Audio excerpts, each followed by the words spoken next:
October 1962. An American U-2 spy plane flies over Cuba and takes this photo. When those photographs are analyzed, the truth becomes clear. It's a Soviet missile site under construction. These aren't defensive weapons.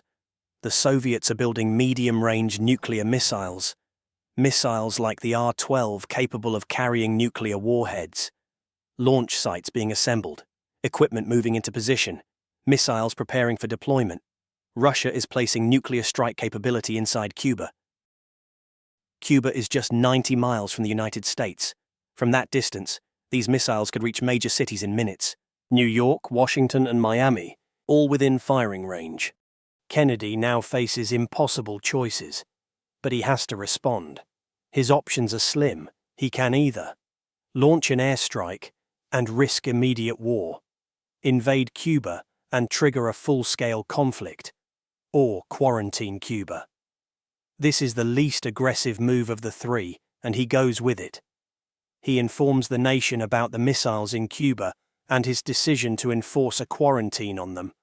This meant no Russian ships or submarines could now enter or leave Cuba, and the US Navy would make sure of it. The leader of the Soviet Union, Nikita Khrushchev, calls Kennedy's decision aggressive. Khrushchev says ships are already on the way to Cuba. The US Navy waits for the Soviet ships to arrive. Tension between the US and the Soviet Union rise. The world anxiously watches, from both sides. Then this image is released. It shows a US spy plane that has been shot down over Cuba. Things couldn't be more tense. Both countries have the army on standby, ready and waiting. Whilst all this is happening above ground is terrifying, what's happening below ground is even worse. Deep in the Caribbean Ocean near Cuba, a B-59 Soviet submarine is in desperate conditions. The sub had been underwater for days.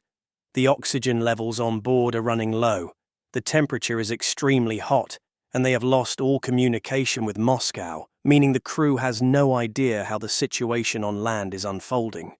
For all they know, World War has already started. The Americans discover the Soviet submarine and they drop depth charges.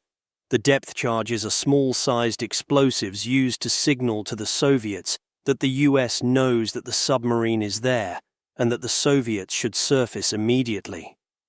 These explosives are not meant to harm the Soviet submarine, but the Soviet submarine doesn't know this. The crew on board feels the impact from the depth charges.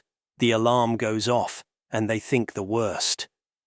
The crew is fatigued and working in extreme heat, and now they believe they're under attack from the Americans. And with no radios and no way to communicate with the outside world, they think they are cornered. 3 men on board have to decide what to do next. The captain, Valentin Savitsky, the political officer, Ivan Maslenikov, and a senior naval officer, Vasily Arkhipov. Together, these 3 men will come closer to starting a nuclear war than ever before. The captain orders the nuclear missile to be loaded and made ready to fire. The situation on board is collapsing. If this missile is fired, it wouldn't just start a war between the US and the Soviet Union, it would start a nuclear world war.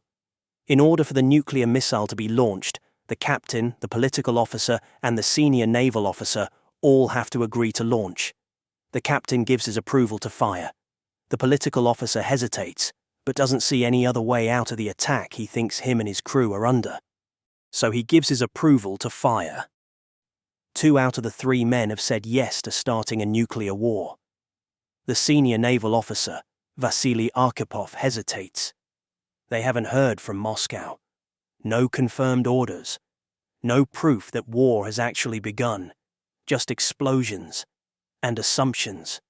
If they're wrong, if this isn't war, then launching that torpedo doesn't defend anything. It starts everything. Vasily Arkhipov says no. He has just single-handedly saved the world.